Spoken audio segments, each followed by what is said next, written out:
Hi, எல்லாருக்கும் தீபாவளியின் நல்வாழ்த்துக்கள். எல்லோரும் தித்திப்பாக என்றைக்கும் சந்தோஷமாக இருக்கணும் ஆண்டவனை பிரார்த்தனை பண்ணிக்கிறேன். தீபாவளியை பார்த்து பத்திரமா கொண்டாடுங்க. குழந்தைங்க ஆர்வமாக கொண்டாடுவாங்க. இருந்தாலும் குழந்தைங்க பட்டாசு குழந்தைங்க கையில் கொடுக்கும்போது கூட பெற்றவங்களோ இல்லை கூட பிறந்தவங்களோ பெரியவங்களோ யாராவது நில்லுங்க. ஏன்னா ஜாட்டெல்லாம் வெடிக்க ஆரம்பிச்சிருச்சு. எங்கள் தங்கச்சி பொண்ணு கையிலே ஜாட்டை வெடித்து நைட்டு லைட்டாக காயம் ஆகிட்டு நைட்டெல்லாம் புள்ள துடியாக குடிச்சிட்டா. அதனால் பட்டாசு ஜாட்டை இதெல்லாம் கொடுத்துக்குள்ளே குழந்தைங்கக்கிட்ட யாராவது ஒருத்தர் இருங்க. ஜாட்டை பெரும்பாலும் குழந்தைங்க கையில் வெடிக்காதுன்னு நினச்சிட்டு கொடுக்காதீங்க, அதுதான் வெடிக்குதே. அதனால பார்த்து குழந்தைங்களோட இருந்து சந்தோஷமாக கொண்டாடுங்க.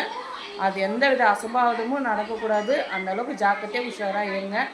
எல்லா பெற்றவங்கள்ட்டையும் நான் வணங்கி கேட்டுக்கிறேன். குழந்தைங்கள ஜாக்கிரதையாக பார்த்துக்கோங்க. குழந்தைங்க இந்த தீபாவளின்றது எல்லாருமே சேர்ந்து குழந்தைங்க விசேஷமாக கொண்டாடுறது.